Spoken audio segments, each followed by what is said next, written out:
Protein ಅಂತ ಹೇಳೋದು ಪ್ರತಿಯೊಬ್ಬರಿಗೂ ತುಂಬ ಅತ್ಯವಶ್ಯಕ.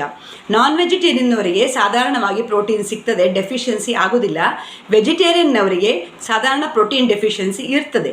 ಆದ ಕಾರಣ ಆಹಾರದಲ್ಲಿ ಮಿಲ್ಕ್ ಬೇಸ್ಡ್ ಪ್ರೋಟೀನನ್ನು ಜಾಸ್ತಿ ತಗೊಳ್ಬೇಕು. ಅದು ಯಾವುದು ಅಂದರೆ ಪನ್ನೀರ್, ಆಮೇಲೆ ಕರ್ಡ್, ಮೊಸರು, ಆಮೇಲೆ ಚೀಸ್, ಈ ಥರದ ಆಹಾರವನ್ನು ಜಾಸ್ತಿ ತಗೊಂಡಷ್ಟು ನಿಮಗೆ ಪ್ರೋಟೀನಿನ ತೊಂದರೆ ಆಗೋದಿಲ್ಲ. ಇದನ್ನು ಫಸ್ಟ್ ಕ್ಲಾಸ್ ಪ್ರೋಟೀನ್ಸ್ ಅಂತ ಹೇಳ್ತೇವೆ.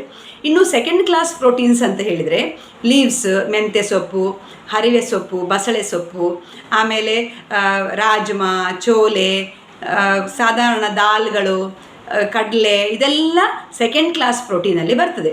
ಈ ಸೆಕೆಂಡ್ ಕ್ಲಾಸ್ ಪ್ರೋಟೀನನ್ನು ಗ್ರೈನ್ ಒಟ್ಟಿಗೆ ಸೇರಿಸಿದರೆ, ಅಂದರೆ ಅನ್ನದೊಟ್ಟಿಗೆ ದಾಲ್, ರಾಜ್ಮದೊಟ್ಟಿಗೆ ದಾಲ್, ಪರೋಟದೊಟ್ಟಿಗೆ ಕಡಲೆ, ಈ ಥರದ ಪದಾರ್ಥವನ್ನು ಸೇರಿಸಿದಷ್ಟು ಅದೊಂದು ಕಂಪ್ಲೀಟ್ ಪ್ರೋಟೀನ್ ಆಗಿ ಬ್ಯಾಲೆನ್ಸ್ಡ್ ಆಗಿ ಪರಿವರ್ತನೆಗೊಳ್ತದೆ. ನಾವು ವೆಜಿಟೇರಿಯನ್ಸ್ ಅವರ ಬಗ್ಗೆ ಥಿಂಕ್ ಮಾಡುವಾಗ ನಟ್ಸನ್ನು ಸ್ವಲ್ಪ ಜಾಸ್ತಿ ಯೂಸ್ ಮಾಡ್ಬೋದು. ಒಂದು ಮುಷ್ಟಿಯಷ್ಟು ನಟ್ಸನ್ನು ಡೈಲಿ ತಗೊಳ್ಬೋದು. ಯಾವುದೇ ಆಗಿರ್ಬೋದು, ಕಾಜು ಅಥವಾ ಬಾದಾಮ್, ವಾಲ್ನಟ್ ಯಾವುದೂ ಆಗ್ಬೋದು. ಒಂದು ಮುಷ್ಟಿಯಷ್ಟು ತಗೊಂಡ್ರೆ ಸಾಕು. ಅದರಲ್ಲಿ ಸಹ ನೆನೆಸಿಟ್ರೆ ಸ್ವಲ್ಪ ಡೈಜೆಷನಿಗೆ ಸ್ವಲ್ಪ ಈಸಿ ಆಗ್ತದೆ. ಯಾಕೆ ನಟ್ಸನ್ನು ಮಾತ್ರ ಪ್ರೋಟೀನ್ ಸೋರ್ಸ್ ಆಗಿ ತಗೊಳ್ಬಾರ್ದು ಅಂತ ಹೇಳಿದರೆ, ನಟ್ಸನ್ನು ಜಾಸ್ತಿ ತಗೊಂಡಷ್ಟು ಅದರಲ್ಲಿ ಫ್ಯಾಟಿನ ಪ್ರಮಾಣ ಜಾಸ್ತಿ ಇರ್ತದೆ, ಆಮೇಲೆ ಕ್ಯಾಲರಿ ಪ್ರಮಾಣ ಸಹ ತುಂಬ ಜಾಸ್ತಿ ಇರ್ತದೆ. ಆದ ಕಾರಣ ಬರೀ ನಟ್ಸನ್ನು ಪ್ರೋಟೀನ್ ಸೋರ್ಸ್ ಆಗಿ ತಗೊಳ್ಬಾರ್ದು.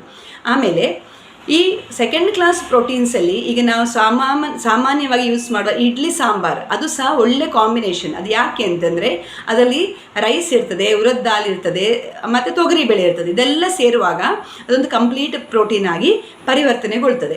ನಾವು ಈ ವೆಜಿಟೇರಿಯನ್ ಸೋರ್ಸನ್ನು ನೋಡುವಾಗ ಸಾಮಾನ್ಯವಾಗಿ ಬರೀ ಮಿಲ್ಕ್ ಸೋರ್ಸಿಂದ ಮಾತ್ರ ನಮಗೆ ಪ್ರೋಟೀನ್ ಸಿಗೋದು. ಅದಕ್ಕೆ ಈ ಫಸ್ಟ್ ಕ್ಲಾಸ್ ಪ್ರೋಟೀನನ್ನು ನಾವು ತಗೊಳ್ಬೇಕಂತಾದರೆ ಇದೆಲ್ಲದರದ ಕಾಂಬಿನೇಷನ್ ಆಗಬೇಕು. ಪ್ರೋಟೀನ್ ಡೆಫಿಷಿಯನ್ಸಿ ತುಂಬ ತೊಂದರೆಗಳಿಗೆ ಕಾರಣ ಆಗ್ತವೆ. ಆದ ಕಾರಣ ವೆಜಿಟೇರಿಯನ್ನವರು ಪರ್ಟಿಕ್ಯುಲರ್ಲಿ ಪ್ರೋಟೀನಿನ ಬಗ್ಗೆ ತುಂಬ ಗಮನ ತಗೊಳ್ಬೇಕು. ಏಜ್ ಆದವರು ಸಮೇತ ಪ್ರೋಟೀನ್ ತಿನ್ನಲೇಬೇಕು.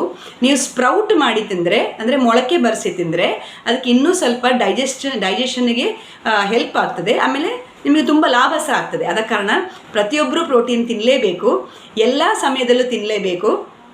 ಕೆಲವು ಪ್ರೋಟೀನ್ಗಳನ್ನು ನೀವು ದಿನಾ ತಿನ್ಬೋದು. ಎಕ್ಸಾಂಪಲ್ ಪನ್ನೀರ್ ಅಥವಾ ಮೊಸರು, ಇದನ್ನು ನೀವು ದಿನಾ ತಿನ್ಬೋದು. ಆದ ಕಾರಣ ದಯವಿಟ್ಟು ಎಲ್ಲ ಪ್ರೋಟೀನಿನ ಬಗ್ಗೆ ಗಮನ ಕೊಡಲೇಬೇಕಾದಂಥದ್ದು. ನಮ್ಮ ದೀರ್ಘಕಾಲಿಕ ಆರೋಗ್ಯಕ್ಕೆ, ನಮ್ಮ ಮೆಂಟಲ್ ಎಬಿಲಿಟಿ, ಫಿಸಿಕಲ್ ಎಬಿಲಿಟಿಗೆ ಪ್ರೋಟೀನ್ ತುಂಬ ಅತ್ಯವಶ್ಯ. Thank you very much.